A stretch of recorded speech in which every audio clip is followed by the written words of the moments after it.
Hey guys, Jim Vinosky with Manufacturing Talks. Those of you in manufacturing, you guys know manufacturing is tough no matter where you are. But think about it.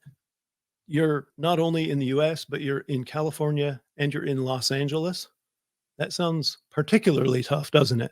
Well, I have Lori Waiser and Brian Hollowaty. They're from Los Angeles Brands. They do skincare and beauty products out there. They manufacture in that area and they're making a business of it. So you want to learn? Tune in just a couple minutes. I've got Lori and Brian here to tell us how that works. Stay tuned.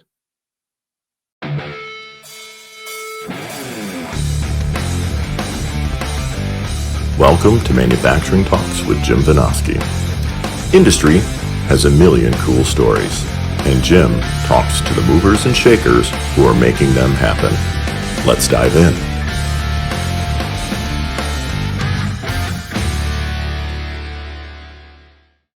Hey everybody, welcome back to Manufacturing Talks. I'm Jim Vinosky, your host. Thanks for being with us. Got a great show today. I've got Lori Waiser. She is Executive Director of Sales and Beauty, and Brian Hollowaty, who is President from Los Angeles Brands. Welcome to you both. Thanks, Jim. Great to have you. Before we dive in, and we've got so much to talk about with Los Angeles Brands, very, very fascinating story, and I'm looking forward to digging into it. But before we do that, let's just hear from each of you in turn, who you are, how you got doing what you're doing today. So we'll start with you, Lori. Hi, Jim. So I have been in fragrance and beauty, skincare, my entire career. I started out pretty early on in my late teens, basically doing like prom makeup for my friends. And I got started pretty young, working for a company called Prescriptives. And I was just standing behind a counter, right, helping the women pick out their makeup, probably at 17, 18 years old. Decided I would take my career into either fashion or beauty. And I went to FIT, Fashion Institute of Technology in New York City, and really just found a love for beauty. I very quickly foyered my education into fragrance beauty. I worked for Bobbi Brown very early on in my career. And really with the growth of beauty in the early 2000s, was able to just culminate, different aspects of beauty. So learning what I could about makeup, learning what I could about fragrance, and then taking it into skincare. So over the course of the past 28 years, I've spent 90% of my career in fragrance, beauty, and skin. It's where I'm happiest. Good deal. How about you, Brian? Yes. Well, as you know, I'm a fellow Michigander. Grew up there and spent a number of years in the automotive industry. So my father owned, it was a tier 1, tier 2 supplier that built automated equipment in the automotive industry. So I was heavily influenced by my dad and, kind of how he thought and how he approached challenges in manufacturing, coming up with innovative solutions for manufacturing. So that was a major influence. And that was why I ended up going to school for engineering at the University of Michigan. At which time I met a couple other key mentors and people who influenced my journey. One was an entrepreneurship professor in the College of Engineering, Andy Crawford, and then another one taught lean manufacturing. It's Professor Jeff Leiker. You might know him as well. And so both of those, and I just wanted to preface, all three of those were influences in my journey. So working in the automotive industry was awesome. I learned a ton with my father, and my brother was actually in the business as well. After a couple of years, though, I really wanted to set my sights to more of a global background. And really, I wanted to travel abroad and leverage all the things I learned at Michigan. So I ended up moving. I left the family business, and I was super nervous about it. And to my surprise, when I finally got the nerve to tell my dad, he's like, "No, you're too big for this." He's like, "Go, fly." And so it was really cool. So I ended up moving to Los Angeles. spent about 10 years on the sourcing, supply chain management, and product development. And this was at a time when U.S. companies were really driving a lot of their manufacturing abroad. And so there were, companies were trying to figure it out. They were trying to, really develop a global supply chain, do what they could locally, but then outsource some things. So that was just an incredible experience for me. I learned a ton. I traveled to China over 50 times, built some amazing relationships, and just fell in love with it. I took a lot of the companies and clients from manufacturing components to manufacturing full retail products in China. And what was interesting about that is that was very impactful for me, because I'm like, this is what's possible. And, someday I want to have my own brand. Someday I want to walk through a retail store and see my own products on shelves. And that was kind of like how it all happened. Nice. So the next journey for me, I said, in order to do that, I really need to learn retail. So I almost need like an MBA in retail. So I went and I ended up working for a leading beauty products supplier owned by Conair here in Los Angeles. And I mean, we had like 90% market share in the categories we played in, and we just dominated at retail. So I got to work directly with these national retailers and international retailers as well to really learn that business. Met some amazing mentors and buyers from the beauty category all around the world. And so I ended up taking that experience. And, when we launched Los Angeles Brands, I set out to build a truly unique and business model that kind of challenged the way CPG brands are built. So I get that you had that really cool experience in the area, but now you're launching into your own company. What specifically was it about skincare and beauty that made you say, yeah, this is what I want to have as that brand I see that's my own on the store shelf? Yeah, there were a couple things. I was doing private label manufacturing for one of the major retailers. And there were, I would say, 3 to 4 meetings where I met with her, and she became a good friend over the years. And she said, Brian, you're doing products right now that are, tools and accessories. She said, all the action is in consumable products, hair care, skin care, men's grooming, which I had, I thought was very, very interesting, challenging. It was a new challenge, but also that's where all the volume was. And she said, if you could do that, the opportunities are massive. And of course I said, no, it's just outside of our purview. And my company, at the time wouldn't even entertain it. And the second meeting, a month later, she said, hey, just one more time, would you be open to it? I said, I'm sorry, I can't. And by the third meeting, she said, you should really think about this. And here's someone who had a $100 million checkbook and some real, and she was a good friend. And she said, I think you should figure this out. And I realized there was a major gap. And what was cool is she said, look, I'll give you the playbook. I have loads of data. I know what works, what doesn't work in the category. And I'll tell you what we need. And, so if I could figure out the rest of it, we have a real opportunity. And so it was at that point when, I had a newborn at home, some savings, my wife, unwavering support from her. I said, you know what, I'm going to take the leap. So I quit my job and started the company. Yeah. That's a pretty cool opportunity, having that in with the business, but how it's so well tied with what you had already experienced, bringing that to the table. Very cool. Back to you, Lori, then. So you've got this excellent experience yourself over on the East Coast. What is it that made you say, yeah, I'm going to go put my eggs in this basket across the country and work with this startup brand? So coming from prestige beauty, right? I spent the majority of my career in prestige beauty, where price points really don't matter. The customer comes into the store, they're willing to spend $250 on an eye cream. Knowing the manufacturing costs that go into the eye cream, the amount of money that's spent on the packaging and on the employees standing behind the counter, And really, you're keeping a lot of the lights on, right, in these luxury retail stores. So I knew the knowledge I had, we could benefit. So basically making it like a masstige opportunity where you're taking a prestige product, but you're giving it to the masses at a much more affordable price. Yep. I had an incredible opportunity about 8 years ago to join a startup company that was coming into the US from London. And we launched them in the US very successfully. And my time there really had come to an end.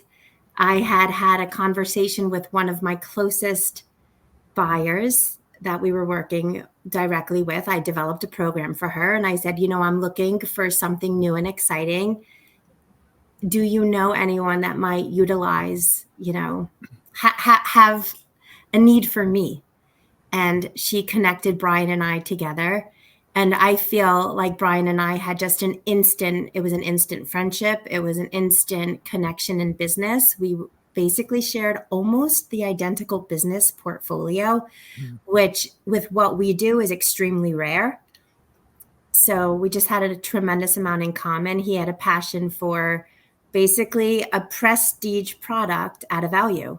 So we just really seamlessly aligned, and we've done incredible things in the short time we've been together. Yep. So, it makes me happy, right? When one's business acumen lines up with someone else's. It doesn't always work like that, but Brian and I really do work fairly harmoniously together. Superb. Good. 95% of the time. I'm kidding. I'm kidding.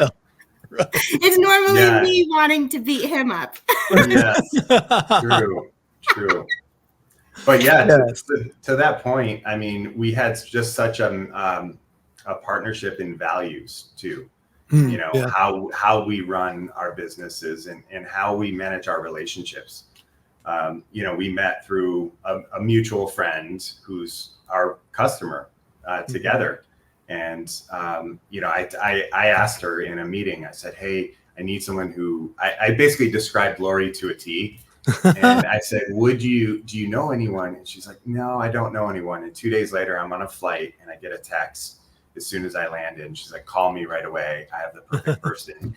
And literally a week later, it was like, we are going to do this. And I got on a plane and went out and courted her to come aboard. So, I mean, her background, I think she downplays it a bit, but she is, over 7 years, you went from zero to, just built a massive business from scratch, finding white space opportunities and just capitalizing on those. Yeah. And I think that's really where Brian and I soared together. The relationships, our business is all about relationships. Mm-hmm. At this stage of the game, it's no longer about what we know, it's about who we know, and being able to ask the right questions and saying like, what are you missing in your business right now on the shelf that I can make for you, that I can provide for you? Yep. And then sourcing it, asking them those honest questions. What retail do you need to be at? That way, Brian and I can work backward. Do you know how much time you save by asking the right questions? Brian and I ask so many questions because you have to dig deep, right? I need to know what type of dilution. Is there a marketing allowance that's needed? Tell me everything you want to disclose now. That way, I'm not going to do 6 weeks of work and we can't come to the cost you need. So really, it's about just building those relationships and having those open conversations that Brian and I really excel at, driving the cost to where they need to be. That way, by the time we turn around a program for them, it's already a success. Yeah. Well, the other thing I hear from both of you is that depth of experience on the front lines. Lori, you were behind the counter as a teenager, helping women pick their products. And Brian, you were in that family business, touching every aspect of running a business. So I see a lot of reasons why you guys would get on and make a successful business. But then I have to dive to the obvious question, Brian. those of us in manufacturing know, it's beastly difficult to have a manufacturing business in even the US today. That's B, right. tougher still in California. C, tougher still in LA. So how are you doing it? Why are you doing it out in LA? Yes. Well, it's interesting. The why comes from, the experience over the years.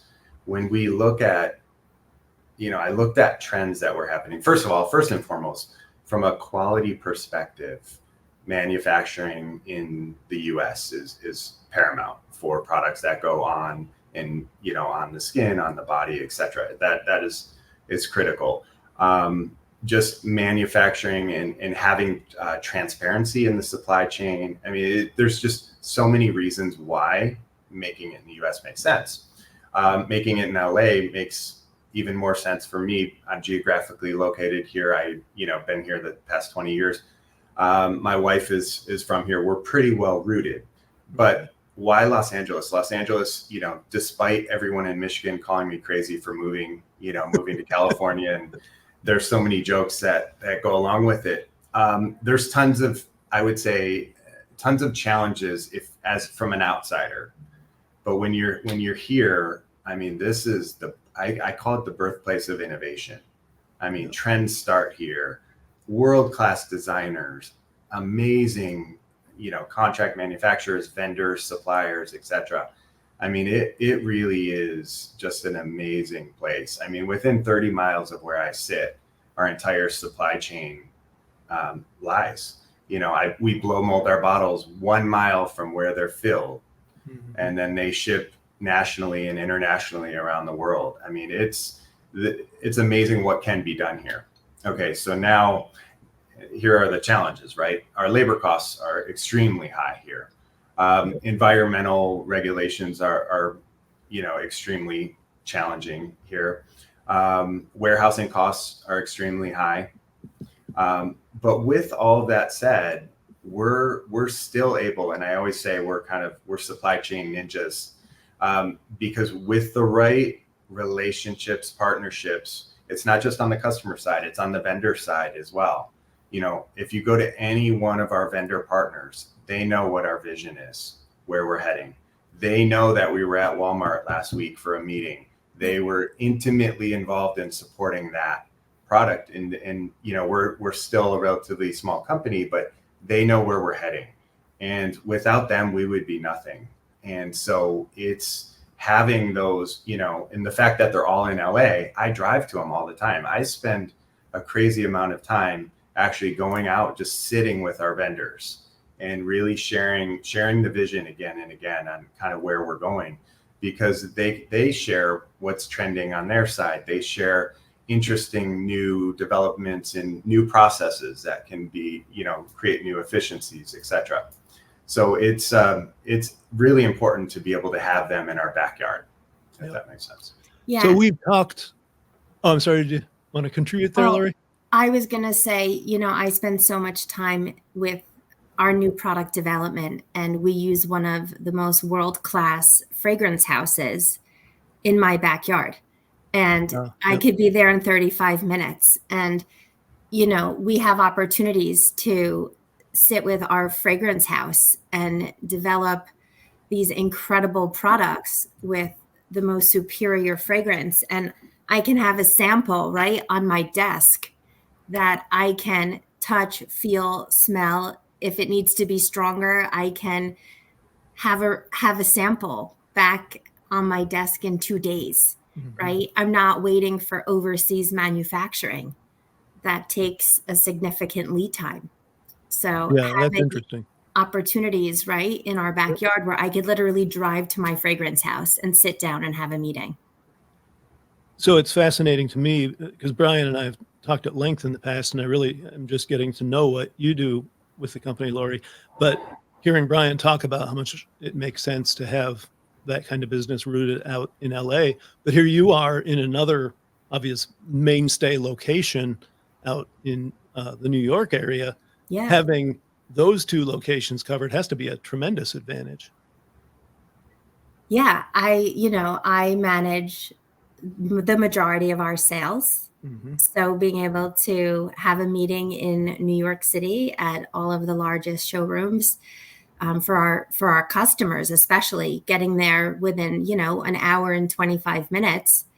And I don't have to worry about hopping on a plane.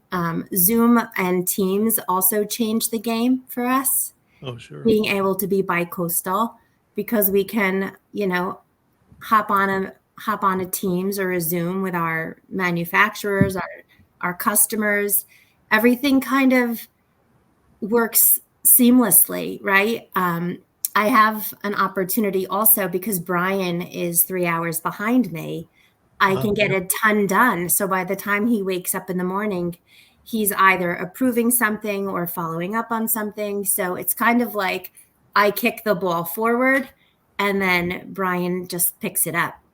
Yeah. So by the time he's bothering you, you've got pretty much your work all done for the day. Pretty much it. I did not tell him that. Brian, you and I have touched on the innovative business model, and you went over a few things there in your last answer that sounded pretty innovative. But does it go beyond that? I think it does. Yeah. I like to say we've kind of reinvented the way CPG brands are built, consumer products brands are built. So what we do, Lori alluded to it as well. We find white space opportunities with retail buyers. So the traditional model, let me talk about the traditional model is develop, find a need, do focus groups, etc., create a product, create the supply chain, get funding, do everything you have to do, launch the product. And that could take 9 months to a year. We've actually turned the whole process upside down. And we said, let's go find out directly from the retail buyers. Let's sit across from the retail buyers. Let's find out what their white space is. And they have more data than anyone. They know trends, foot traffic, they know buying trends, they know, what's working, what's not working. So if we hear directly from them, and again, they have the checkbook as well, we hear directly from them what's working, and they say, you know what, we're under indexed on a skincare brand that does this. This one is working, but we only have one, and you know what, we need 3 to 4 more versions, different fragrances, etc. They will tell us what their playbook is. So with that, what we do, we then look at other data, our own data. We look at Amazon data. We look at data on TikTok, what's trending. We combine all that together and then quickly go from concept to consumer. And we're able to do that especially because of our LA manufacturing, we're able to do it very quickly. So what may take 9 months, we can do in sometimes as little as 4 to 6 weeks. Extremely, extremely fast. And by having that relationship with the buyers, we then can get upfront purchase orders from these retailers and de-risk the entire program. We already know with all the data and from the buyer that we're able to have a successful program. By the time it hits their floor, we know we have a really good opinion that it will be successful. Now, where it gets interesting, I think, with our model is that when we launch at a retailer, products actually get in people's hands. At the same moment we launch on Amazon. We use Amazon, we launch at a premium pricing on Amazon. And what that does is it establishes social proof, by way of reviews. And also the price point on Amazon is typically higher. It could be 40 to even 50% higher. And what that does is it provides real value when people are in store seeing our products. And over time, our brands get built on Amazon, if that makes sense. So the next time, when someone's done with their product, they go to rebuy it. They may or may not go back to the store. But over time, the brand gets built on Amazon. And then lo and behold, we get a call from, and this has happened, Urban Outfitters. Hey, we saw your men's brand on Amazon and, it's doing really well. Or we get a call from Walmart about our kids brand, or PetSmart on our pet brand. So over time, we're able to build brands in a very lean and efficient way, if that makes sense, with almost little or minimal marketing. Yep. expense. So let's talk a little more about that. Lori, you've worked with some big names, and obviously from a business perspective, you're going up against some well-established brands, big names. Yeah. What are the challenges and the advantages from a pure product standpoint? Look, I'm a woman, right? So I'm gonna stick that into the equation of large advantage because I know what we buy. I know what she buys by walking into Sephora. Right now, Sephora's average unit retail is through the roof from a 10-year-old. So, you and I chatted briefly. I have a 19-year-old daughter that lives in my house. Yep. These are huge advantages. So I know what's driving beauty right now. I know that we want, right, skincare additives in all of our products. If it's a lip gloss, we want a lip peptide. If it's a serum, we want a serum with either a hyaluronic, a retinol, or a vitamin C. We want actives that are going to help, right, achieve one common goal, and that's to look beautiful and stay as young as we can. Manufacturing in the US gives us an amazing opportunity because we can control our supply chain. Brian touched on it very early on. Whenever you're dealing with beauty or skin, you really want your goods coming from the USA because we can control the raw ingredients. As a woman in beauty, it is fascinating to partner with a man because he and I have two very different vantage points. Sure. And he will say to me, are you sure we need this in a product? Yes, right? It needs to be a lip serum. If we just put lip gloss on the bottle, everyone else has a lip gloss on the market. Yep. But maybe we will have the lip serum or the lip peptide. So she isn't competing with 19 other lip glosses. Maybe it's just 4 that are a lip peptide or a lip serum, right? What are the added benefits to using our gloss? So that kind of answers your question in a way like it is a huge C, but clean beauty isn't as big of a C as the rest of fragrance, skin, and beauty. Clean beauty really sets itself apart. We're paraben-free, sulfate-free, cruelty-free. We really spend a lot of time and energy making sure we're sourcing from the right suppliers to give her, that clean experience that still provides an incredible benefit to the skin. Right, Yeah. Bri? Would you say that's, really our biggest hurdle? You asked what my hurdle is. My hurdle is keeping our costs low enough because we are a domestic manufacturer. So keeping our costs competitive enough that she can still afford a beautiful product at a value.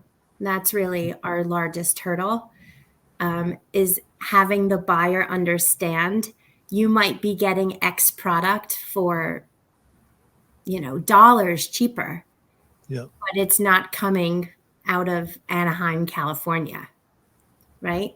Right. Yeah. And with all those other advantages. Yeah. That differentiation piece, to me, is a key element. Does that allow you a price premium, or are you still battling for every penny No. against the Yeah. major brands? We are battling. we are battling for shelf space. As a manufacturer, we get as creative as we can get, right? Vac tray, no vac tray, peggable, right? We try and make everything peggable. That way, the buyer doesn't have to give us physical shelf space, and she could peg us. Smaller inner packs. A lot of buyers don't want to bring in, an inner pack of 36. They much prefer an inner of 12. It helps their turn per store, right? If they're turning more volume quicker, then it's a quicker replenishment for us on the purchase order side. Yep. So for Brian and I, we really have to think about everything from what can we cut out of this product to hit the price point, but still have it deliver the benefit that she's looking for, because she's savvy. She's a savvy shopper.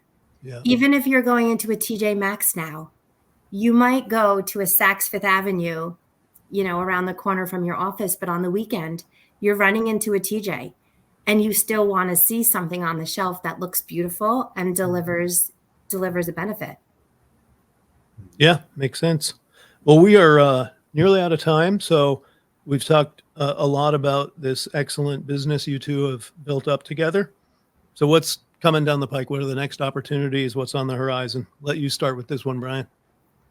Sure. A lot of exciting things happening. We're waiting to hear back on a couple major retail programs, so I can't share any news yet, but coming soon. We're going through a fundraise. We've been a scrappy startup for a number of years. So we're actually going to raise some capital and really throw some gasoline on what's already working. So that's coming soon. And one of the medium-term goals is to buy a manufacturing facility here in California, so we can do more innovation and launch more products and be vertically integrated. So, excellent. Did I miss anything, Lori? No, from a product standpoint, what's coming down the pipe? We're about to launch into a major retailer with a beautiful collection of silk pillowcases, eye masks, scrunchies, creaseless hair clips. That was a program we built exclusively for them, but then we'll roll out company-wide.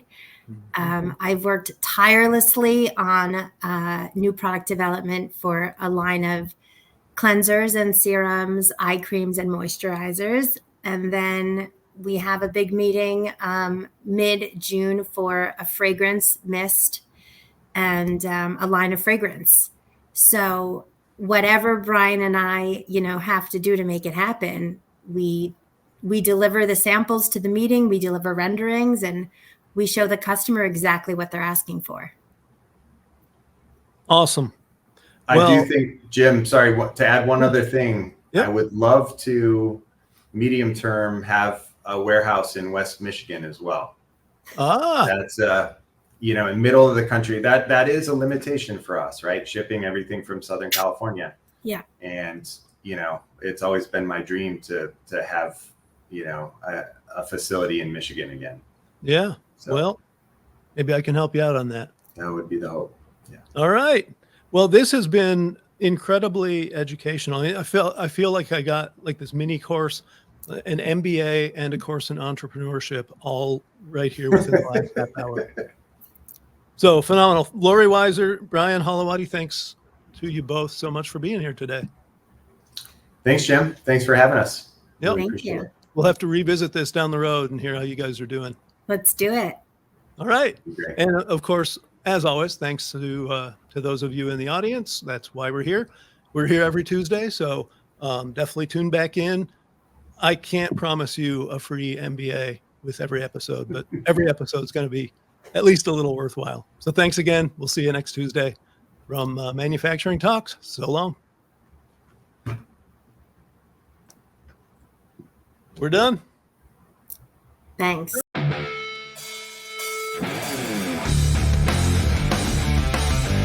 Thanks for tuning in to Manufacturing Talks with Jim Benoski. Watch for new episodes dropping every Tuesday. And don't forget to like, share, comment, and subscribe.